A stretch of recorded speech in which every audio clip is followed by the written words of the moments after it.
Hello friends, welcome to Nishtha kitchen. Today మన special recipe వచ్చేసి corn pakodi. ఈ కార్న్ పకోడీ చాలా ఈజీగా టేస్టీగా ఎలా ప్రిపేర్ చేయాలో చూసేద్దామా?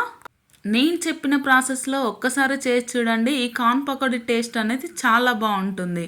ఈ వర్షాకాలంలో అప్పటికప్పుడు వేడివేడిగా తినాలనిపించినప్పుడల్లా ఈ కార్న్ పకోడీ మనం చాలా ఈజీగా ప్రిపేర్ చేసుకోవచ్చు. మరి ఇంత టేస్టీగా ఉండే ఈ కార్న్ పకోడీ ప్రాసెస్ ఏంటో చూసేద్దామా? ముందుగా ఒక 3 స్వీట్ కార్న్ కంకుల్ని తీసుకోండి. వీటిని పొట్టు తీసి ఈ స్వీట్ కార్న్ కంకుల్ని ఇలా నేను వీడియోలో చూపించిన విధంగా కట్ చేయాలి. ఈ కార్న్ పకోడీకి కేవలం ఇలా మాత్రమే కట్ చేయాలండి. స్వీట్ కార్న్ కంకుల్ని గింజలు ఒలిచి మాత్రం అస్సలు చేయకూడదు. ఎందుకంటే ఆ గింజలు అనేది ఆయిల్లో వేయగానే పగిలిపోయి ఆయిల్ అంతా చిల్లుతుంది.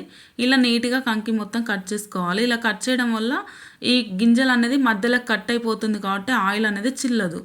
ఇప్పుడు వీటిని ఒక సర్వింగ్ బౌల్లోకి తీసుకొని 2 ఆనియన్స్ సన్నగా కట్ చేసుకొని వేసుకోండి. ఇందులోనే కొంచెం కొత్తిమీర, కొన్ని కర్రీ లీవ్స్ వేయండి. ఇప్పుడు 1 tablespoon ginger garlic paste, మీ టేస్ట్ తగినంత red chilli powder and salt వేయండి. And 1 tablespoon dhania powder వేయండి. ఇలా వేసాక బాగా మిక్స్ చేయాలి. ఇలా మిక్స్ చేయడం వల్ల మనకు అనేది వాటర్ అనేది అందులో రిలీజ్ అయ్యి పిండి ముద్దలా కడుతుంది. ఇప్పుడు ఇందులో ఒక 1/2 కప్ శనగపిండిని యాడ్ చేయండి. ఇలా కొంచెం మిక్స్ చేసాక ఒక 1/2 కప్ బియ్యం పిండిని కూడా యాడ్ చేయండి. కేవలం దీంతో మాత్రమే మనం ప్రెస్ చేసుకుంటూ పిసికితే పిండి ముద్ద అనేది మనకు తయారవుతుందండి.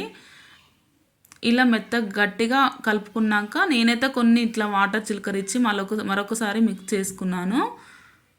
ఇలా మిక్స్ చేస్తున్న పిండి ముద్దను పక్కకు పెట్టి డీప్ ఫ్రైకి సరిపడా ఆయిల్ వేసి ఆయిల్ హీట్ అయ్యాక చిన్న చిన్న పకోడీలాగా చేసుకొని ఆయిల్లో వేసుకోండి.